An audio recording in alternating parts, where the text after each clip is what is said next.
বিষয় নিয়ে আলোচনা করবো, সেটা হলো যে Bangla HSC Bangla second paper. তো কথার আগে একটু বলে নেই যে ভিডিওটা শেষ করবে একবার, প্রথম থেকে যদি একটু দেখে কেটে দাও তাহলে কিন্তু কিছু বুঝবা না। তো ভিডিওটা দেখতেছো তো অবশ্যই ভিডিওটা পুরোটা দেখবা। আর হ্যাঁ বলে দেখো, এখানে ভেরি ভেরি ইম্পর্টেন্ট সারাংশগুলো আছে যেগুলো পরীক্ষা বাদে আসার সম্ভাবনা খুবই বেশি, সেগুলো এখানে তোমাদের দেওয়া হলো। দেখো, কোন সভ্য জাতি অসভ্য, আবার হলো শ্রমিককে শ্রদ্ধার সাথে গ্রহণ করো, আবার হলো প্রকৃত জ্ঞানের ঘৃণা না থাকিলে, আবার হলো মানুষের মূল্য কোথায় চরিত্র, আবার হলো আজকের দুনিয়াটা আশ্চর্য ভাবে, তুমি জীবনকে সার্থক সুন্দর, সারমর্ম। এখানে ভেরি ভেরি ইম্পর্টেন্ট কিছু সারমর্ম দেওয়া আছে, এগুলো দেখে যাইবা পরীক্ষার আগে। আশা করি এখান থেকে প্রশ্ন অবশ্যই তোমাদের। ধন্য যদি আসে আসুক দুহাত বাড়ে, স্বাধীনতা স্পর্শমণি আখ্যা দানে বীর, গুরুতলে বসে প্রান্ত শান্তি তবুও মতো, বহুদিন ধরে বহু ক্রোধ ঘুরে শিশির বিন্দু। ভাব সম্প্রসারণ, স্বাধীনতা অর্জন হচ্ছে রক্ষা করা কঠিন, সুশিক্ষিত লোক মাত্রই সুশিক্ষিত, স্বদেশে উপকার নেই যার মন, কেবলে মানুষ পশু সে জন, জীব দয়া করে জন সে ঈশ্বর। ভারত এখানে চারটা দেওয়া আছে, চারটা ভাব সংসদ দেওয়া আছে। তোমরা বইয়ের যে কটা তোমাদের স্কুল থেকে অথবা তোমাদের কলেজ থেকে যে কটা সাজেশন দেয় এগুলো পড়বা, সাথে এগুলো দেখবে। স্বাধীনতা অর্জন হচ্ছে রক্ষা করা কঠিন, সুশিক্ষিত লোক মাত্রই সুশিক্ষিত, স্বদেশ উপকারে নেই যার মন, কেবলে মানুষ পশু সেজন। আচ্ছা, পরে প্রবন্ধ রচনা, মানব কল্যাণ বিজ্ঞান, ডিজিটাল বাংলাদেশ, স্বদেশ প্রেম, পরিবেশ দূষণতার প্রতিকার। আর রচনা এই কটা পড়লে আর পড়তে হবে না, এই কটা ভিতর থেকে আসবা। কিন্তু ভাব সম্প্রসারণ গুলো তোমাদের অন্যান্য ক্লাস থেকে যেগুলো সাজেশন এগুলো পড়বা, সাথে এগুলো দেখে দেখবা, এখান থেকে প্রশ্ন কমন পেবা।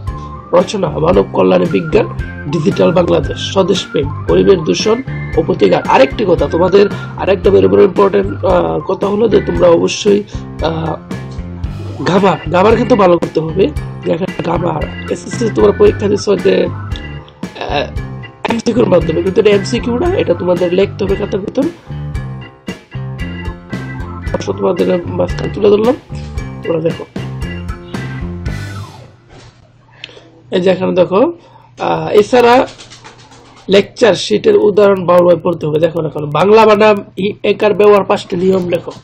বাংলা বানাম আছে, এগুলোর 5টি বানাম লিখতে হবে। দ বিধান বলতে কি বুঝো, এগুলি 5টি নিয়ম লেখো। দ ধ্বনিত বিধান বলতে কি বুঝো, 5টি নিয়ম লেখো শব্দে। আবার নিচে বানানটি শুদ্ধকরণ করো, এই বানানগুলো শুদ্ধকরণ শিখবা। সান্ত্বনা, পানিনি, ইতিপূর্বে, দারিদ্র, দারিদ্রতা, উপযুক্ত, উল্লাস, প্রবন্ধতা, সর্বশেষ, প্রজ্বল্য, ইতিমধ্যে, শারীরিক,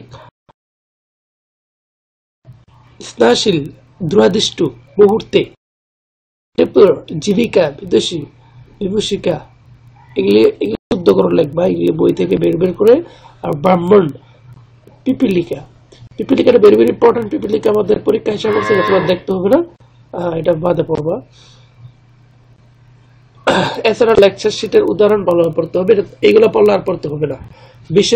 বিশেষ্য কাকে বলে, বিশেষ্য উদাহরণ দাও। আবেগ শব্দ বলতে কি বুঝো, কি কি অর্থে আবেগ শব্দ ব্যবহৃত হয়, উদাহরণ সহ বিশেষণ পদের শ্রেণীবিভাগ আলোচনা করো। উদাহরণ সহ সর্বনাম শ্রেণীবিভাগ আলোচনা করো। অনুসর্গ কি, অনুসর্গের শ্রেণীবিভাগ আলোচনা। যদি তোমরা এখানে যে কটা গ্রামারের সাজেশন দেওয়া আছে, যদি তোমরা এই কটা গ্রামার পড়ো তাহলে আর কোনো গ্রামার পড়তে হবে না, কোনো বই থেকে পড়তে হবে না, কোনো গাইড থেকে পড়তে হবে না, শুধু এই কটাই পড়ো। এই কটা পড়লে তোমরা কমন পাইবা, এটা 100% শিওর। তারপর শব্দের ব্যাকরণিক শ্রেণী, শব্দ গঠন বলতে কি বুঝো, কি কি উপায়ে ভাষা শব্দ গঠিত হয়। অর্থগতভাবে বাংলা শব্দ কত প্রকার, কি কি। আর উপসর্গ বলতে কি বুঝো, উৎপত্তির দিক থেকে বাংলা শব্দ কত প্রকার, কি কি। সন্ধি ও সমাসের মধ্যে পার্থক্য আলোচনা করো। তোমরা নিশ্চয়ই এগুলা দেখছো, এগুলো তোমাদের বই থেকে বের করে এগুলি পড়বা। এগুলি পড়লে আর কোনো এগুলো অবশ্যই পড়বা, এগুলি পড়লে আর কোনো তোমাদের কিছু পড়তে হবে না, গ্রামার সেটার দেখতে হবে না। আর উপরে যে আদার যে সাইটগুলো দেওয়া আছে 50 মার্কের জন্য রচনা, প্রবন্ধ, সারাংশ, সারমর্ম, এইগুলা পড়বা। এইগুলোর সাথে সাথে কলেজ থেকে যেগুলা ইম্পর্টেন্ট দিচ্ছে ওইগুলোর সাথে পড়বা। যদি তোমার এই ইয়াটা ফলো করো, এই সাজেশনটা ফলো করো, তোমাদের অবশ্যই তোমরা ভালো রেজাল্ট করবা, আর সেটাই আশা করি। তো যদি তোমাদের ভালো লেগে থাকে অবশ্যই চ্যানেলটা সাবস্ক্রাইব করবা আর লাইক করে আমাদের সাথে থাকবা কমেন্টস করে। আর যদি তোমার অন্য অন্য বোর্ডের সাজেশন লাগে অবশ্যই আমাদের কমেন্টস করে জানাবা। তোমাদের ওই বোর্ডের আঙ্গিনায় সাজেশন দেওয়ার চেষ্টা করবো। ভালো থাকবা।